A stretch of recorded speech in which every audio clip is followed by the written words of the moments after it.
حضرت ابو درداء رضی اللہ عنہ اپنی زوجہ سے فرمایا کرتے، جب میں کسی بات پر ناراض ہو جاؤں تو تم مجھے راضی کر لینا، اور جب تم ناراض ہو جاؤ تو میں تمہیں راضی کر لوں گا۔ اگر یہ بات نہ ہوگی تو ہم بہت جلد ایک دوسرے کو کھو بیٹھیں گے۔ خلوت و تنہائی کی دو حالتیں ہیں، وہ خلوت و تنہائی جس میں اللہ کے احکامات کو پامال کیا جائے، اور وہ خلوت و تنہائی جس میں اللہ کی یاد میں آنسو بہہ پڑیں۔ پہلی قسم کی تنہائی کی وجہ سے روز محشر پہاڑوں کے بقدر نیکیاں گرد و غبار کی طرح اڑ کر ضائع ہو جائیں گی، جبکہ دوسری قسم کی تنہائی کی وجہ سے اللہ کے عرش کا سایہ نصیب ہوگا۔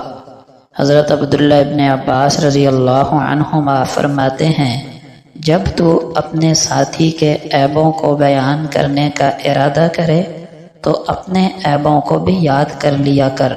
فائدہ: جو شخص اپنے عیبوں سے غافل رہتا ہے اسے دوسروں کے عیب تلاش کرنے کی عادت لگی رہتی ہے، اور جس کی نظر اپنے عیبوں پر ہوتی ہے اسے دوسروں میں کوئی عیب نظر نہیں آتا، اور وہ عیب بینی اور نکتہ چینی جیسی بری عادت سے چھٹکارا حاصل کر لیتا ہے۔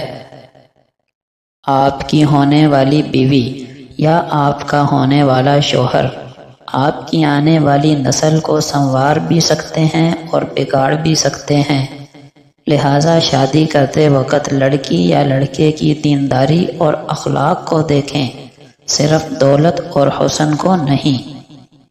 مبارک ہیں وہ لوگ جن کے پاس نصیحت کے لیے الفاظ نہیں بلکہ ان کے اپنے اعمال ہیں۔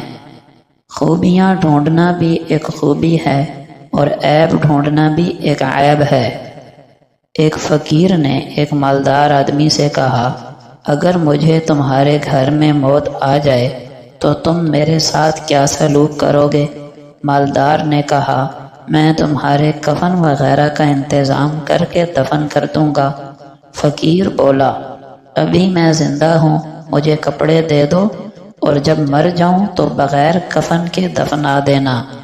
ہم میں سے بہت سے افراد کی یہی داستان ہے کہ جب تک ہم زندہ ہیں ایک دوسرے کی قدر نہیں کرتے، لیکن مرنے کے بعد ایک دوسرے کے لیے آگے بڑھ کے نیکیاں کرنے لگتے ہیں۔ اگر قدر کرنا ہے تو زندگی میں کیجیے،